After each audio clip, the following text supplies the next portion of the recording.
오늘도 이 자리에 모이신 우리 모든 성도님들을 주님의 이름으로 사랑하고 축복합니다. 한 공장에서 있었던 일화입니다. 천을 만드는 공장에 있었는데 그 공장에 이 반장님이 이제 들어온 신입에게 기계의 작동법을 알려주면서 다음과 같이 말했다고 합니다. 내가 이제까지 배웠지만 일을 하다 보면 고장날 때가 있을 것이야. 그때는 모든 일을 멈추고 나에게 즉시 와서 말을 해줘야 해 라고 이렇게 당부했습니다. 그렇게 얼마 만에 시간이 흐르고 나서 일을 하던 신입은 일을 하다가 그만 옷감이 이 옷이 풀리는 일이 발생하게 되어버렸습니다. 그 올 때문에 천이 잘 짜져야 되는데 잘못 짜지게 되었습니다. 신입은 잘못 짜진 천을 보고 일단 기계를 멈추어 세웠습니다. 그리고는 곧장 반장에게 달려가서 이 사실을 알리는 것이 아니라 혼자 이 실 저 실을 만지면서 만지작거리기 시작했습니다. 그런데 어찌 된 것인지 풀릴 것만 같았던 그 엉켜있던 실들이 더 헝클어지고 더 못 쓰게 되는 그런 일이 발생하고 말았습니다. 엉클어진 이 천을 풀려고 하면 할수록 더 엉키고 더 풀리지 않고 시간만 그냥 그저 흐를 뿐이었습니다. 그렇게 많은 시간이 흐른 후에 이 신입은 반장에게 찾아갔습니다. 반장은 헝클어진 이 천을 보고는 간단하게 고쳐 주어서 다시 원상복구를 만들어 주었습니다. 그리고 그 신입에게 이렇게 말을 했습니다. 언제부터 고장나서 이렇게 고치고 있었냐고. 그러자 신입이 이렇게 대답을 했습니다. 몇 시간 전부터 고장이 나 있던 상태였습니다. 그러자 반장이 다시 물었습니다.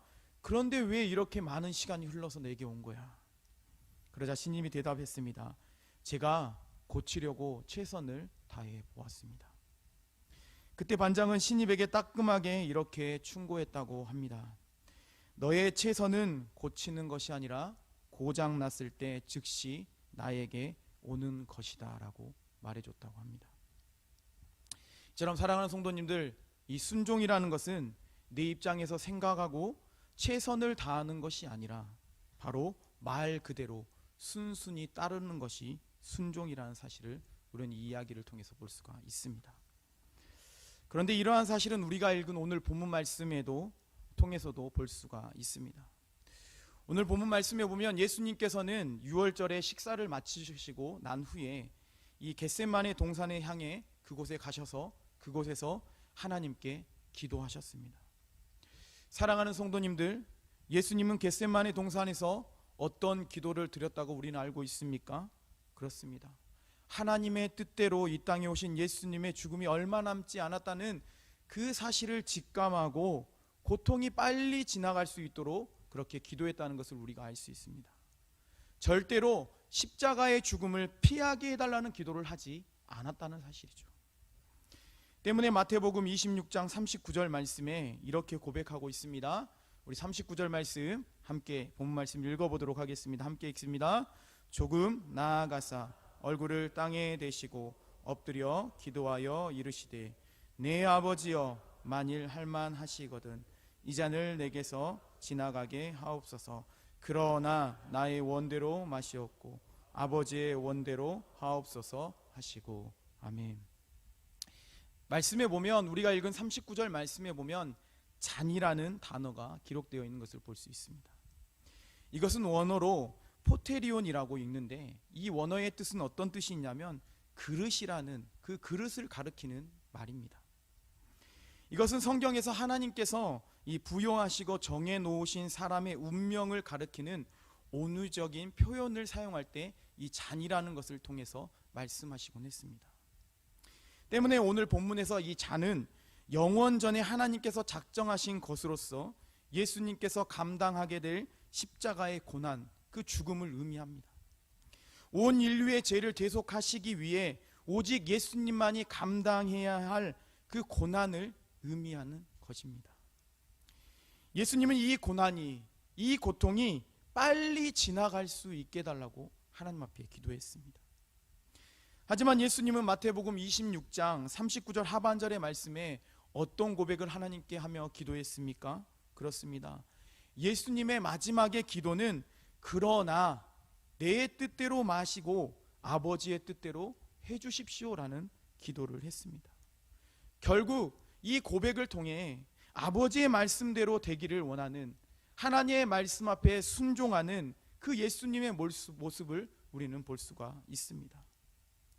이처럼 예수님은 구약의 수많은 선지자를 통해 말씀하신 하나님의 말씀을 이루시기 위해, 그리고 하나님의 말씀에 순종함으로 이 땅에 오셨고 이제는 그 시간이 다가왔음을 직감하게 되었다는 겁니다.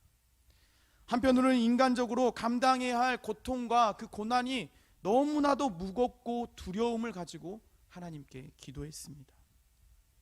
하지만 예수님은 인간적으로 다가오는 그 어려움과 두려움과 고통 중에서도 하나님의 말씀에 순종하며 나아갔습니다.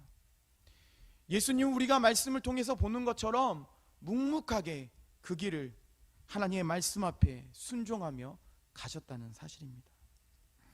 그런데 성도님들, 어떻게 예수님은 그와 같은 고통과 고난과 그런 아픔을 그렇게 이겨내고 묵묵히 하나님의 말씀에 순종하며 나아갈 수 있었겠습니까? 우리는 그 해답을 오늘 본문 말씀을 통해서 찾아볼 수 있습니다. 이 예수님께서는 이 모든 고난을 이기고 하나님의 말씀 앞에 순종할 수 있었던 것은 늘 기도하셨기 때문입니다. 오늘 우리가 함께 읽은 말씀 마태복음 26장 36절에서 44절 말씀에 보면 예수님은 겟세마네 동산으로 향하시고 그곳에서 기도하셨습니다. 우리 먼저 마태복음 26장 39절 말씀을 다시 한번 읽어보도록 하겠습니다. 우리 마태복음 26장 39절 말씀입니다. 함께 읽어보겠습니다. 조금 나아가사 얼굴을 땅에 대시고 엎드려 기도하여 이르시되 내 아버지여 만일 할만하시거든 이 잔을 내게서 지나가게 하옵소서. 그러나 나의 원대로 마시옵고 아버지의 원대로 하옵소서 하시고, 두 번째 예수님은 이렇게 기도하셨습니다. 마태복음 26장 42절 말씀입니다. 함께 읽어보겠습니다. 다시 두 번째 나아가 기도하여 이르시되 내 아버지여 만일 내가 마시지 않고는 이 잔이 내게서 지나갈 수 없거든 아버지의 원대로 되기를 원하나이다 하시고, 그리고 마지막으로 예수님께서는 마태복음 26장 44절과 45절 말씀에 이렇게 기도하셨습니다. 우리 함께 읽어보도록 하겠습니다. 또 나가서 세 번째 같은 말씀으로 기도하신 후 이에 제자들에게 오사 이르시되 이제는 자고 쉬라. 보라 때가 가까이 왔으니 인자가 죄인의 손에 팔리느니라. 아멘. 이렇게 예수님은 유월절에 그 식사를 마치시고 난 후에 겟세마네 동산에 이르러서 하나님 앞에 처절하게 간절하게 특별한 기도를 3번이나 하나님께 그렇게 기도했습니다. 물론 예수님께서는 늘 공생의 기간에도 사역하는 중에서도 기도하셨습니다. 사역을 마치시고 다음날 새벽에 일찍이 일어나서 하나님께 기도하며 하루를 시작하였다는 사실을 성경에서는 기록하고 있습니다. 우리 마가복음 1장 35절 말씀을 함께 읽어보도록 하겠습니다. 함께 읽겠습니다. 새벽 아직도 밝기 전에 예수께서 일어나 나가 한적한 곳으로 가사 거기서 기도하시더니. 아멘. 하지만 오늘 본문 말씀에 예수님은 십자가의 고난이라는 그 아주 중대한 일을 앞두고 조금은 특별한 기도를 하나님께 드렸습니다. 예수님의 겟세마네 기도는 하나님의 뜻에 순종함을 확인하는 것이었고, 온 인류의 죄를 대속하기 위한 그 고난의 십자가를 감당할 힘을 스스로 인간적인 힘으로는 가질 수 없었기에 이 고난의 십자가를 감당할 힘을 얻게 되는 계기가 되는 기도였다는 사실입니다. 곧 하나님의 말씀을 순종하기 위해 예수님은 기도함으로 나아가셨습니다. 그런데 사랑하는 성도님들, 오늘 본문의 제자들은 어떤 모습을 보이고 있습니까? 특별히 구별되어 선택되었던 3명의 제자 베드로와 세베대의 2 아들 야고보와 요한은 어떤 모습을 보이고 있습니까? 예수님께서 기도하시는 동안에 그들은 잠을 잤다고 성경은 기록하고 있습니다. 그들이 졸다가 결국에는 잠을 잤더라라고 말하고 있습니다. 그런데 이렇게 구별된 3명의 제자는 예수님과 멀지 않는 곳에 있었습니다. 예수님이 처절하게 하나님 앞에 무릎을 꿇고 간절하게 그렇게 기도하며 처절하게 고통 속에서 기도하고 있는 그곳에서 멀지 않는 곳에서 제자들은 그렇게 예수님을 바라보고 있었습니다. 그런데 그들의 모습이 어땠습니까? 그들은 예수님을 이해하지 못했습니다. 그들의 육신이 피곤하여서, 그들의 피곤함을 이기지 못하여서 잠을 자고 마는 그런 안타까운 모습을 보이고 말았습니다. 뿐만 아니라 구별된 3명의 제자 외에도 예수님의 그 가시는 길을 알지 못했고 깨닫지 못했습니다. 예수님과 함께 3년이라는 동고동락하는 그 시간들 동안에 많은 것을 직접 경험했고 많은 것을 보고 느끼고, 그렇게 예수님께서 3번이나 내가 죽게 될 것이다, 내가 대제사장들과 종교 지도자들에게 핍박을 당하고 내가 십자가에 죽게 될 것이야 라고 그렇게 말씀하셨지만 그들은 십자가의 의미를 깨닫지 못했다라는 사실입니다. 사랑하는 성도님들, 제자들에게 이 상황 가운데 예수님께서 처절하게 예수님이 그 하나님 앞에 울며 불며 그렇게 간절하게 기도하는 그 시간에 진정 제자들에게 필요한 것이 무엇이겠습니까? 진정 제자들에게 필요한 것은 예수님의 뜻을 깨닫고 예수님과 함께 기도하며 말씀 앞에 순종하며 그 길을 묵묵히 함께 가는 것이었습니다.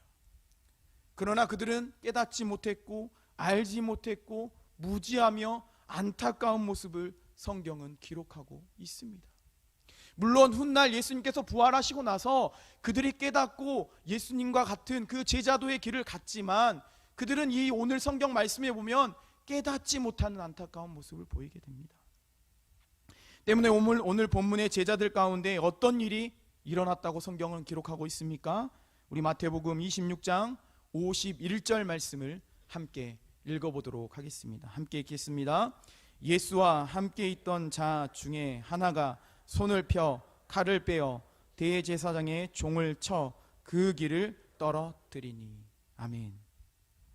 예수님께서 잡히실 때 이 베드로는 자신의 칼을 빼어 대제사장의 종을 내리쳐서 그 길을 내리쳐서 베어버렸습니다.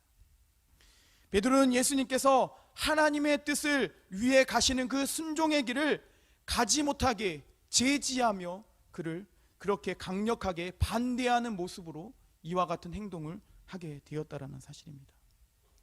또한 겟세마네 동산에 함께 기도하러 갔던 야고보와 요한 역시 예수님을 이해하지 못하는 그들의 모습을 보게 됩니다. 성경에는 이렇게 기록합니다. 우리 마태복음 20장 20절과 21절 말씀을 함께 읽어보도록 하겠습니다. 우리 함께 읽도록 하겠습니다. 그때 세베대의 아들의 어머니가 그 아들들을 데리고 예수께 와서 절하며 무엇을 구하니? 예수께서 21절 예수께서 이르시되 무엇을 원하느냐? 이르되 나의 이 두 아들을 주의 나라에서 하나는 주의 우편에 하나는 주의 좌편에 앉게 명하소서. 아멘.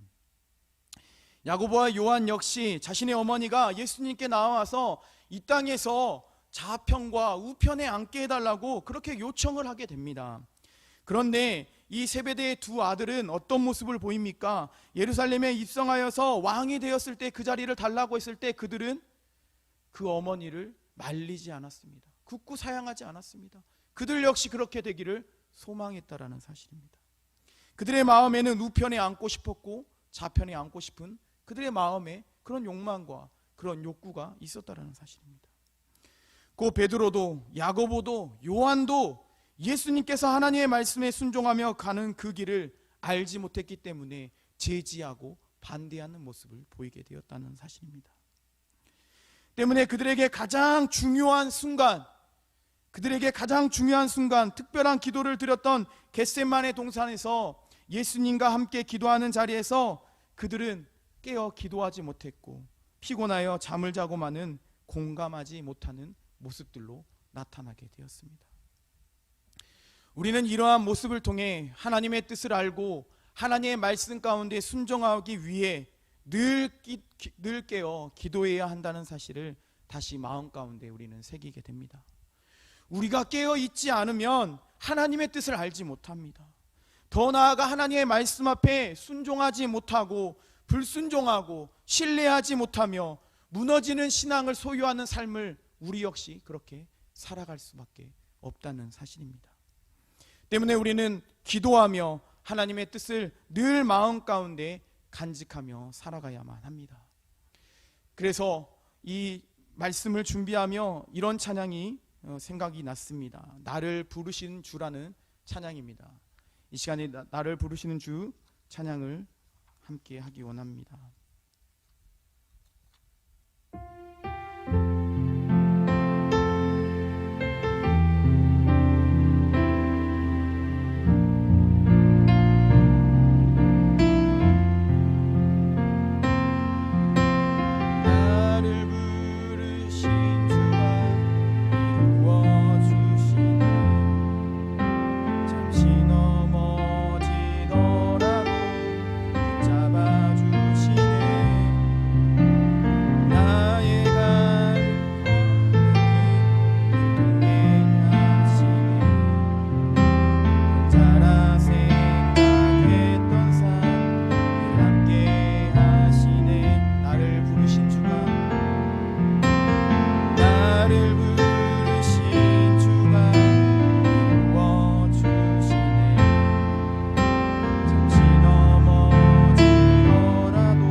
저처럼 사랑하는 성도님들, 늘 하나님께서 부르신 뜻대로 순종하며 살아가는 모두가 되시길 바랍니다.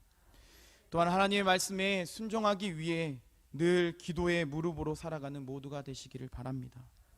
기도의 무릎으로 살아가는 신앙을 소유할 때만이 우리는 하나님의 말씀 앞에 순종할 수 있습니다.